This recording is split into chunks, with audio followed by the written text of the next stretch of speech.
Assalamualaikum warahmatullahi wabarakatuh. Pada zaman dahulu orang berpikir dengan cara yang amat sederhana. Dan karena kesederhanaan berpikir ini, seorang pencuri yang telah menggondol 100 keping uang emas milik seorang saudagar kaya tidak sudi menyerah. Hakim telah berusaha keras dengan berbagai cara tetapi tidak berhasil menemukan pencurinya.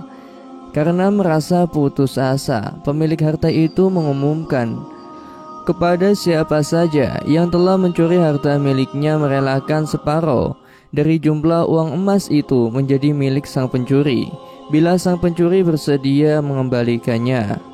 Tetapi pencuri itu malah tidak berani menampakkan bayangannya. Lantas bagaimana kelanjutan kisahnya? Jangan kemana-mana, simak videonya sampai akhir.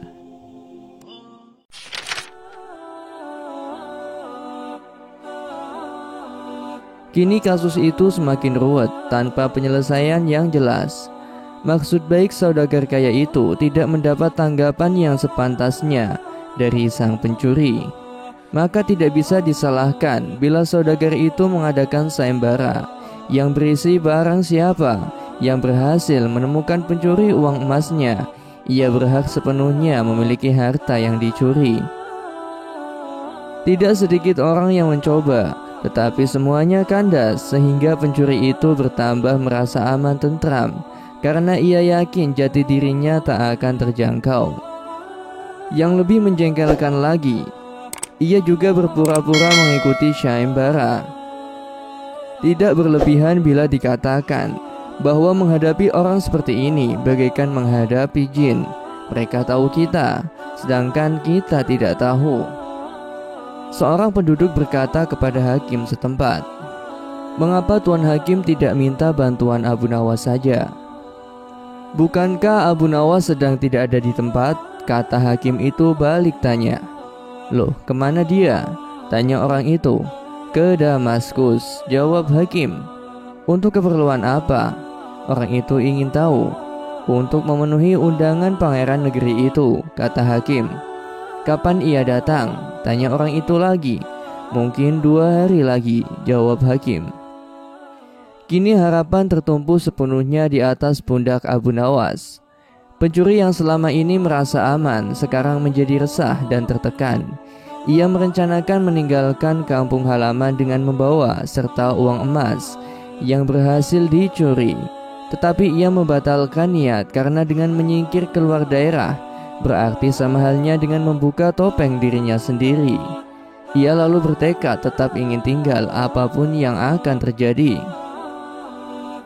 Abu Nawas telah kembali ke Baghdad karena tugasnya telah selesai.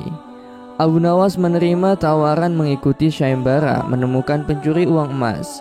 Hati pencuri uang emas itu tambah berdebar karena mendengar Abu Nawas menyiapkan siasat. Keesokan harinya, semua penduduk dusun diharuskan berkumpul di depan gedung pengadilan. Abu Nawas hadir dengan membawa tongkat dalam jumlah besar. Tongkat-tongkat itu mempunyai ukuran yang sama panjang.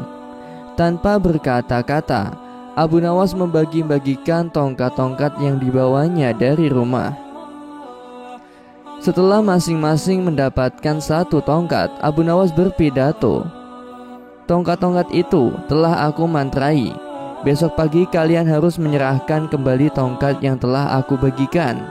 Jangan khawatir, tongkat yang dipegang oleh pencuri selama ini menyembunyikan diri akan bertambah panjang 1 jari telunjuk.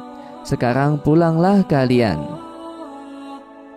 Orang-orang yang merasa tidak mencuri tentu tidak mempunyai pikiran apa-apa.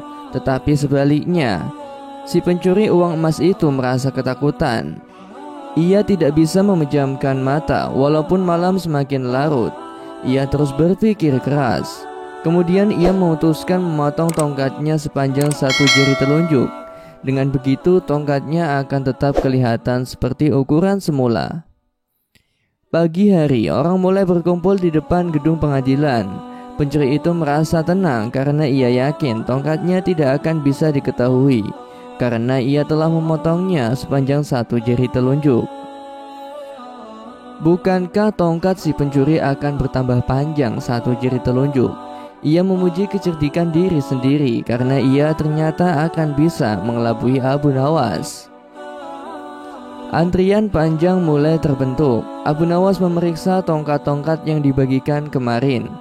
Pada giliran si pencuri, tiba-tiba Abu Nawas segera mengetahui karena tongkat yang dibawanya bertambah pendek satu jari telunjuk. Abu Nawas tahu pencuri itu pasti melakukan pemotongan pada tongkatnya karena ia takut tongkatnya bertambah panjang.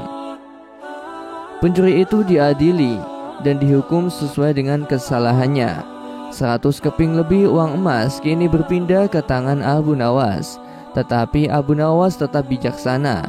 Sebagian dari hadiah itu diserahkan kembali kepada keluarga si pencuri, dan sebagian lagi untuk orang-orang miskin, dan sisanya untuk keluarga Abu Nawas sendiri. Demikianlah kisah yang dapat saya sampaikan. Semoga bermanfaat dan bisa menginspirasi kita semua. Sampai jumpa lagi di cerita-cerita selanjutnya. Wassalamualaikum warahmatullahi wabarakatuh.